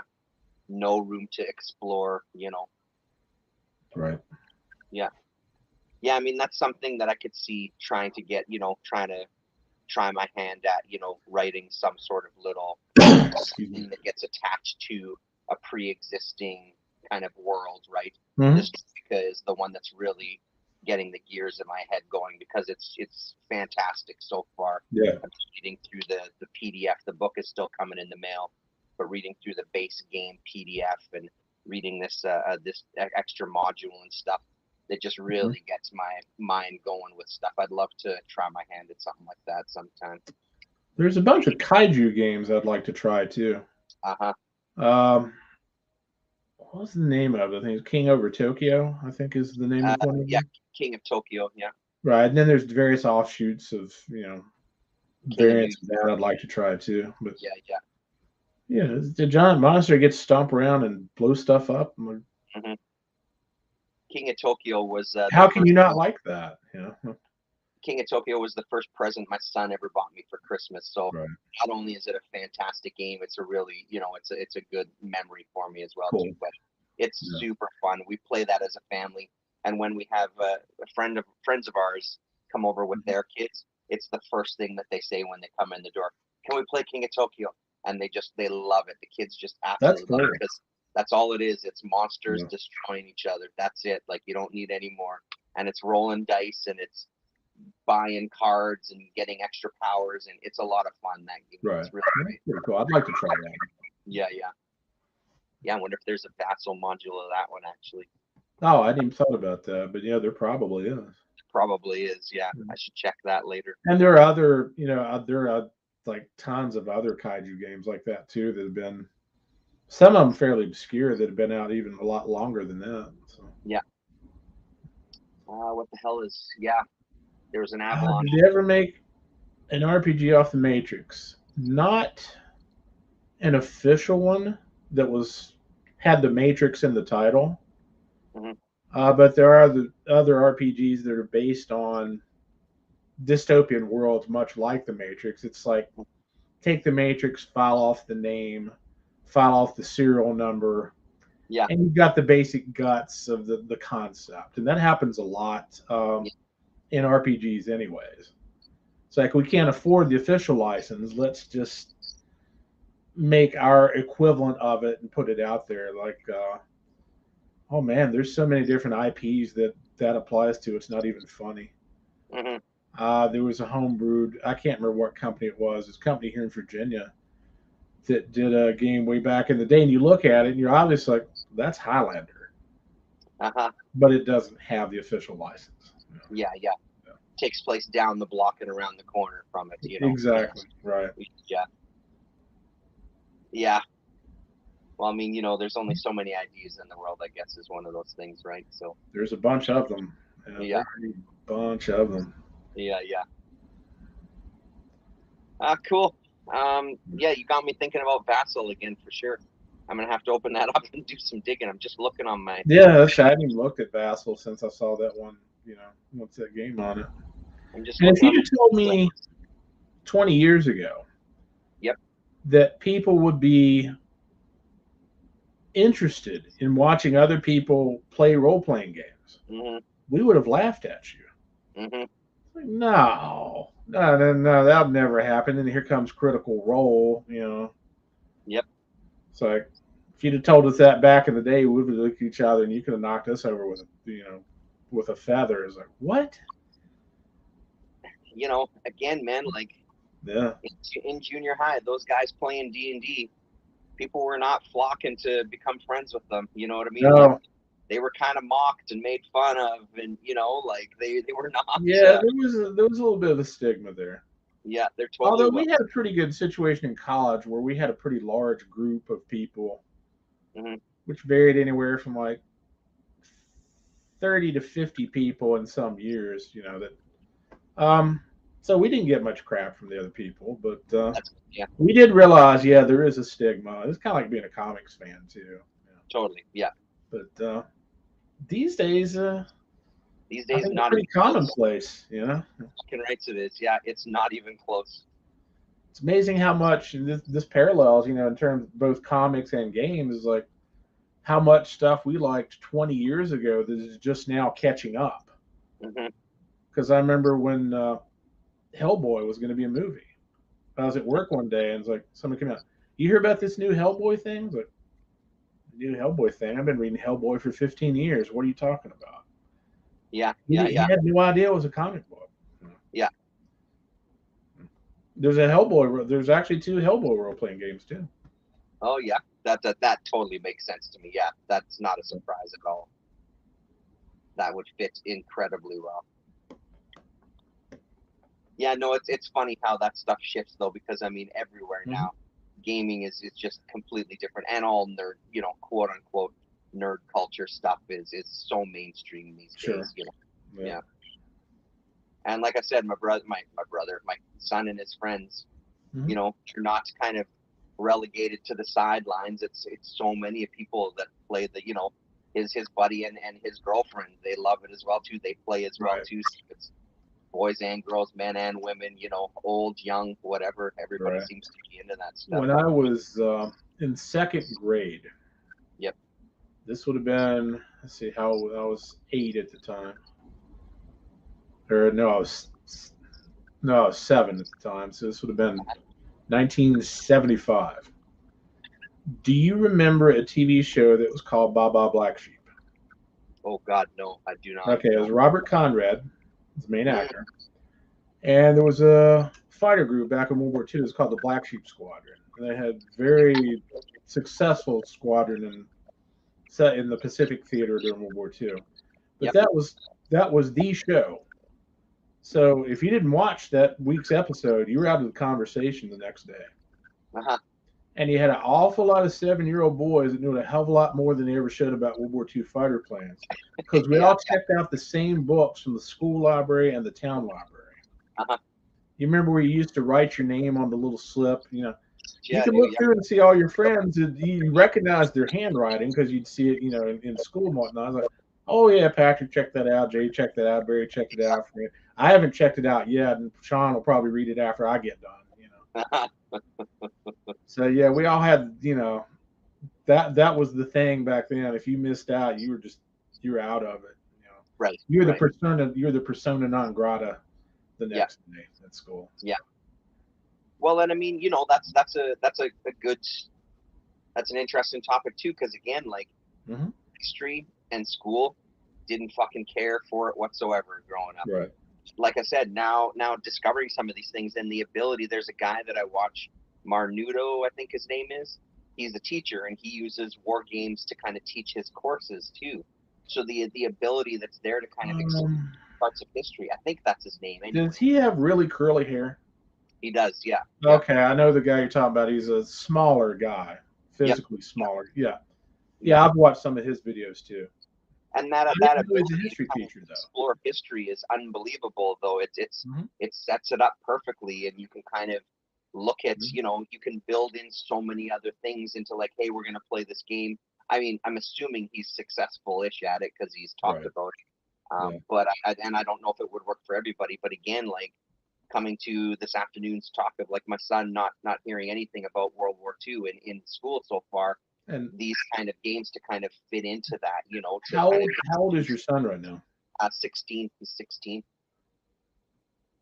It's mind blowing. That floors me that at the age of 16, you haven't had any history involving World War II at all. Yeah, man, fucking floored me as well too when he told me. I did a double take and talked about it for quite a while after that. I mean, granted, historical perspective changes over time, but if you were to fast forward a couple hundred years in the future, right, and you ask the average person, what were the two most important things that happened in the 20th century? What are they going to say? One of them, World War II. Yeah, I'm totally kidding. Computers. Right, no, World War II. Yeah. Do you have a hint of what I would think the other one would be? What? No. We left the planet. Yeah, of course. Yeah, walking around the moon. Yeah. But one of the two most important things in the whole history of the 20th century, and you haven't any coverage by the age of 16. I know it's wow, it's crazy. And even his mind was blown about it because he's, you know, him and his buddies. They're always been very studious, so he's done a little bit of reading about it himself. But he was just as surprised. He's like, yeah, when I brought it up, and like I said, I was fucking floored, man. I was absolutely floored that it wasn't even a bit of a conversation. Well, did they get a concentration in Canadian history? There's definitely that now, especially there's more of that now for sure. Especially again, like beating a dead horse with this stuff. I say it all the time, but like with the residential school system, that's a big push in the past couple of years that all kids, rightfully so, not saying that it's not, it's absolutely so, but I believe there's also still room to talk about, you know, that and many other subjects as well too. So it does surprise me, shock the shit out of me. Right. Yeah. Well, like I said earlier, D&D is what really got me interested in medieval history. Yeah. I mean, as cliche as it sounds like, that really did change my life and what I was interested in later on in life. Yeah. And that's exactly it, right? It's a gateway for so many other things. I absolutely agree with that. Right.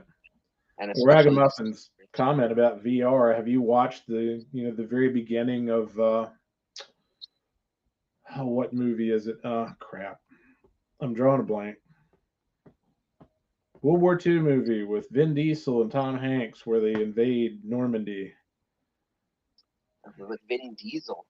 Yeah, he played a sniper in the movie. Oh, yeah. Sorry, I don't know. God, it's a very famous movie. I can't think of the name of it. Wow, that's a pairing. Yeah, but anyways, in the first 5 minutes of the movie, it is as gory as any horror movie you're going to see in terms of body parts flying around. I mean, they did not sugarcoat it. Right. I mean, as soon as that door on that landing craft opened up, guys were just getting mowed down. Just like that. And it was like, and you know, it's interesting because Sleepy was talking about his daughter, and what's appropriate for a certain age level is hard. And I'm glad that Sleepy's actually talked about with his daughter because that's what I call responsible parenting. Yeah. Which most 99% of people don't. Saving Private Ryan. Thank you. That's the movie. But God, the first 5 minutes of that movie. Yeah. Is intense. Yeah. And it's interesting to wonder, you know, how kids should eventually learn this stuff. Now, maybe not at that level of gory detail. No, of course not. We're talking about, you know, World War II, the Holocaust, you know, what happened, Vietnam, what the Americans did in the Philippines, most people don't know about, which is pretty horrendous. History in general is just, it's important the kids learn it. Now, how you go about exposing it to them. Yeah. It's different, you know, who knows. But totally. another thing, Your son's getting into World War II. If you're ever interested in doing your own research about how the Japanese treated their prisoners compared to how the Germans did, don't go down that rabbit hole. Sorry, I missed a bit of that. Say that part. No, I was just going to tell you, if you ever get interested in World War II history, and there's a joke that males over the age of 50 in the U.S. automatically become World War II experts, and there's some truth there, because we used to call the History Channel the Hitler Channel for a reason. Yeah. Because 95% of it, before it was Ancient Aliens, was about World War II. Right. Yeah. But if you ever decide that you want to go down the rabbit hole of discovering how the Japanese treated their prisoners of war compared to how the Germans did it, don't do it. Oh, really? Hey, Do not. It will destroy your faith in humanity. Yeah. I have a very strong stomach, and some of the stuff that I saw is like, rough. Yeah, totally. And that's and I've talked about it in videos before, and that's one of the things that I do struggle with some of these games. You know, I mean, that Liberia game is gone. It's gone now. Like, I do struggle with that. So was that one just more political? It was, but I mean, you had the ability to buy child soldiers. You then had the ability to give them drugs to send them out there. Like, again, it's these topics that they cover, as important as some of them are, for sure. And I'm not saying they're not important to know, but it does get to a point where it's like, motherfucker, I'm sitting in my house here and I'm playing a game where, like you were saying, and like Ragamuffin is saying, people who have experienced it are getting PTSD from seeing a movie. And there's people that, you know, blown to pieces, and I'm sitting here playing a game about it. Like, so it does kind of border on that to some degree. I understand what you mean. It's like some of these things are useful. What's the word I'm looking for? As a model for history. Yeah. Or simulation in games especially. Yeah. But yeah, some of it can be a bit much.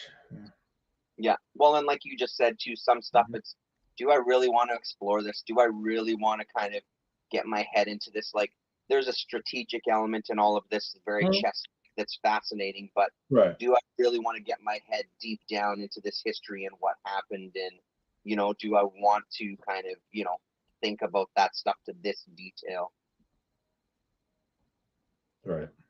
Because, I mean, you know, human history is filled with, and I guess that's also a part of, you know, when you're teaching shit in school, right? Like, you're going to teach about, why are you teaching this one as opposed to this one? And why are you talking this but not talking about that? And it just kind of happens. But I would argue that, you know, out of all of them, World War II is pretty goddamn substantial thing to just gloss over. I had a world history class in college. It was world history up to 1650, I think it was. And this is going to sound weird because people would think the exact opposite thing would happen these days, but the guy who taught it was very heavy into African history. Okay. So we're like in the midpoint of the semester. We spent the majority of it, you know, I mean, some of the beginning, ancient Greece, ancient Rome, Mediterranean, you get that. Yep. By the middle of the semester, we haven't even touched Europe yet. Right. It was just all African history. And I remember looking at one of my friends, it's like, does it strike you as odd that we're halfway through the course and we haven't even got to Europe yet? And he's like, yeah. Yeah. So things are interesting. So yeah, no doubt. Yeah. He also claimed that castles did not have a military purpose. Okay. And I'll take that back. That was my art history teacher. He claimed the art history teacher claimed that castles had no military purpose. Okay. Yeah. And we're like, that was their primary function. Yeah, I thought so. Yeah. And we sent him to talk to the medieval history professor. Yeah. And they had a rather interesting argument. And we're like, oh my God, what have we gotten ourselves into? We just stirred up a whole bunch of crap, you know. They got pretty heated over it. Wow. What was the basis for saying that they didn't. I have no idea. He just assumed that they were, grand, palaces that, were, and granted, to some extent they were displays of power and wealth, but Of course, primarily, primarily castles were military, Yeah. buildings. Yeah. Boy, just seeing those two guys go at it. So we're watching each other. It's like, the meme where the people grab the popcorn while they're watching, Yeah. that's exactly what we felt like. Okay. So, Raga says the walls are decorations. Yeah, they're decorative. they had decorations on them. Yeah. Yeah, that's madness. Yeah. Anything else you wanted to chat about, or? Oh gosh, I don't know. Are there specific periods or types of games that you're interested in? There's not really. I still feel like I'm all over the place and just dabbling. You know what I mean? And again, even though I'm years into it with war games, I would say like it's the hex encounter stuff that I like in general, and war games is a small part of that. So I think like for the hex encounter, I prefer like the sci-fi and like you were talking about before, like the Ares magazine games and stuff. I prefer that stuff. And for the war games, it's very specific. I mean, a lot of the stuff that I'm getting into these days is the stuff that's kind of dealing with Canadian history and things, right? So, and indigenous peoples and stuff. I'm finding that very fascinating because I've always had this idea of kind of setting a game in Manitoba. When people came to settle Manitoba, they were fed this line that there's all this prosperity and there's all this open land and it's going to be fantastic for you, but nobody mentioned the winters, and people got here and they hit the first cold snap and they died like in droves. For it. And I always thought that would make a very interesting kind of counter style game / almost role-playing type scenario, like a blend of those kind of worlds of this kind of survival. And it's kind of like Oregon Trail, except you don't die of dysentery, you die of freezing to death, right? Exactly. Yeah, you die of freezing to death. Exactly right. Or being mauled by an animal, or a run-in with the indigenous peoples of the territory. You know what I mean? Or getting back to something we were talking about earlier, which is kind of a not really a great subject, but somebody out there somewhere has done a humorous take of a game on the Donner Party. Yes. It just has to be. Yeah. I haven't looked it up. I'm sure that it is, but just by law, it has to be. Yeah. What do you start eating? Do you start at the foot? Like roll a die. Right. On a 3 to 4, you get buttocks. Yeah. So I mean, I don't really have like for the war style stuff though. I don't have again, my focus for some of those is it solo friendly, and then those are the ones that I want to try out. So I mean, I think that's why these Marine games are appealing to me recently, because there's so many of them that seem to be solo friendly. Yeah, there's a company called DVG, which I can't remember what it stands for. D as in dog, V as in Victor. I think it's Dan Vasson Games or something like that. They produce a series of mostly aerial games, but it's something fill in the blank leader. Okay. B-17 leader, Hornet leader, Corsair leader, what have you, and those are very solo friendly. Yeah, there's one B-17 Queen of the Skies or something like that. Yeah, that's an old Avalon Hill classic. I'd like to have that, actually.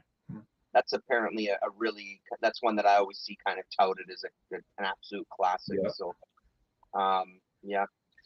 the other one that I've talked about, shown it off before, but the other one that, like I said, when it comes to solo systems, this one here is easily.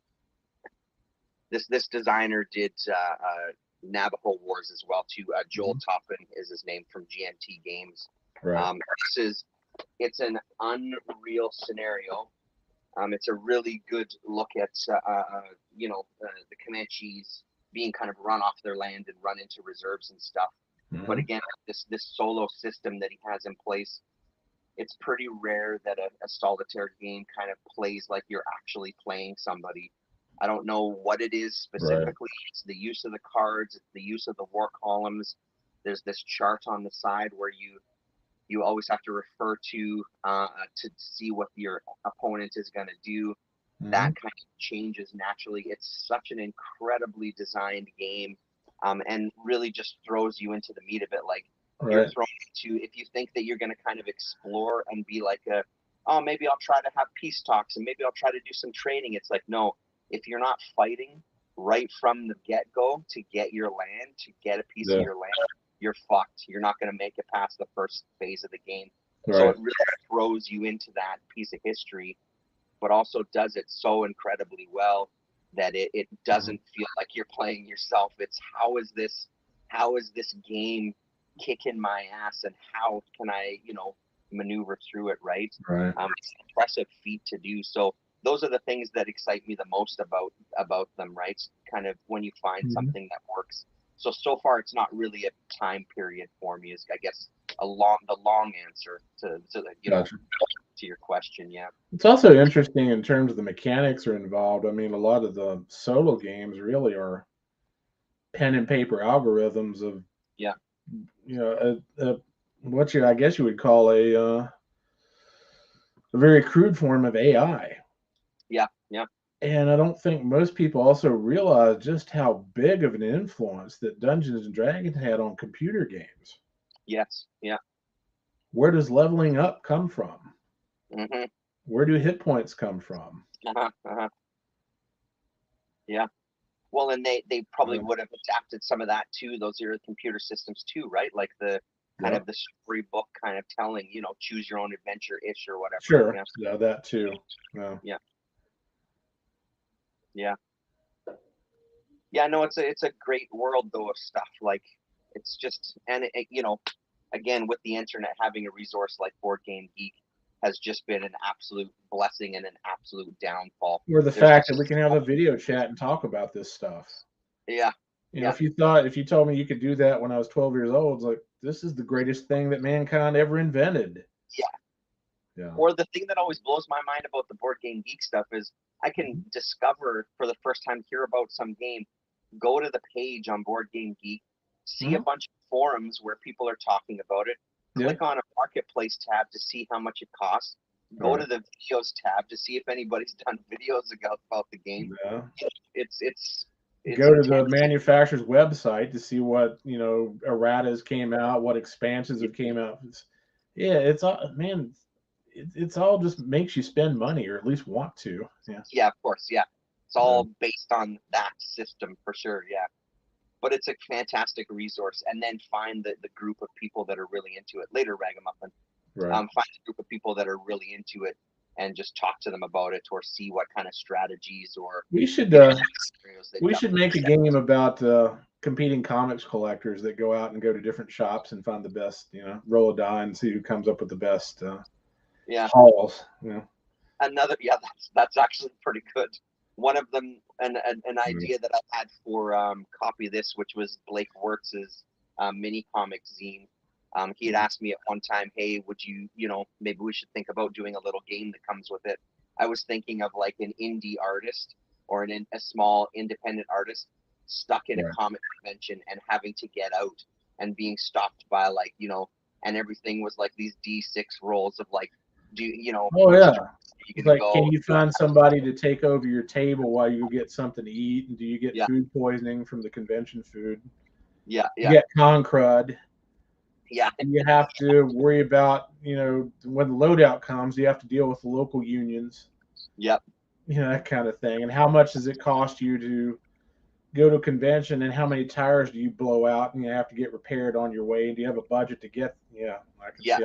I can see all kinds of stuff like that coming. Where you're positioned in the convention, are you by the mattress salesman, or are you down where the other? Did you get a good table, or did you get a crappy table? Right.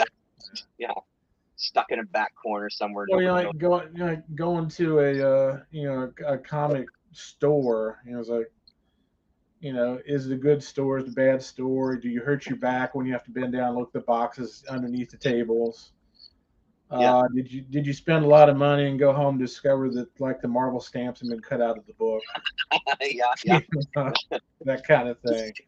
Do they have a sign that says we reserve the right to change the prices? Oh, that drives me crazy. And if you have any money left over at the end, it's like, I'm gonna get this slabbed. Yeah. Yeah. Oh, it would. Yeah, that would be good actually. Yeah, you could do a whole game of just stupid stuff like that, you know. Totally. And then inject it into some other system. It's amazing. You did a con sketch for somebody, and then you discovered 3 days later it's on eBay, and they sold it for 10 times what you charged for the sketch. You know? Yeah. Yeah. What do you do? Right. That would drive me fucking crazy. Or you sold your book, and then Damien gave it a bad review on his YouTube video. You know, you lose income because of that. The Sunday chat shit on your book. That's exactly right. Are you Stan Sakai? Well, then you get a free pass. You know? Yeah. Yeah, that'd be fun. Yeah, that would be good. All right, man. Let's